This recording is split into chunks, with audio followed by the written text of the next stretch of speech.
Adesso passiamo all'altro dolce, la delizia al limone. Questo è un dolce che io ho voluto fare senza farina perché è un dolce gluten free. Cominciamo dalla crema pasticcera, che è importantissima. Io ho messo le uova e lo zucchero. Uso una frustina e vado a sciogliere lo zucchero con le uova.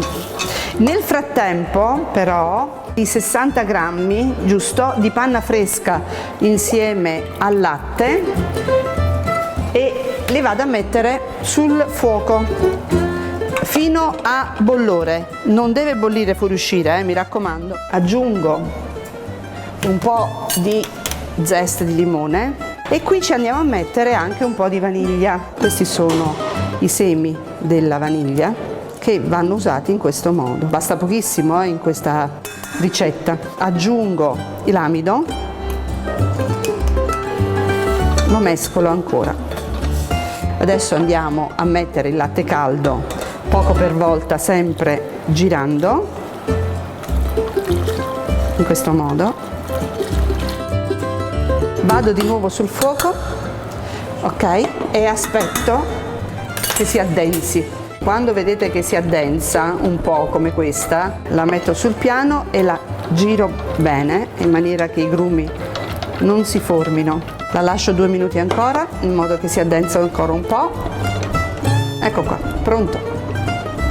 Via, questo va in abbattitore. Prendiamo la crema che sicuramente anche la vostra si sarà già raffreddata.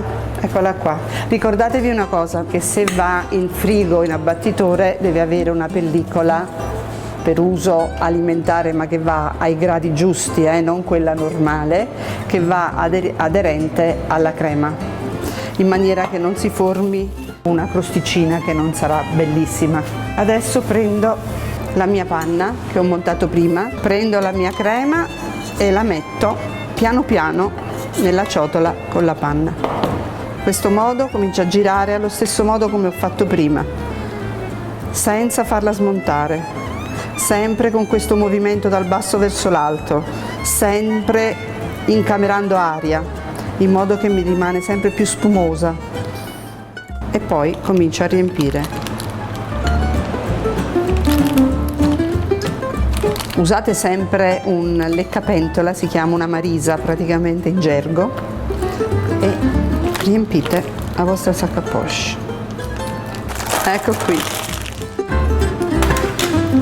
Ok? E vado a riempire in maniera circolare, vedete, in questo modo.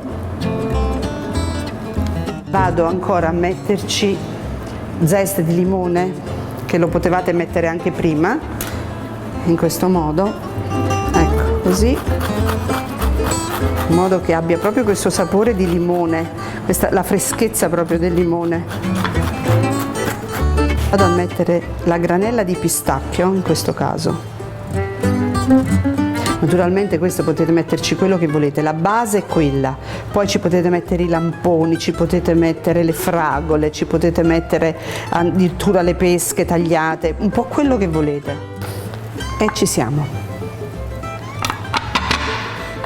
Questi sono i nostri dessert. Buona cena, arrivederci, alla prossima!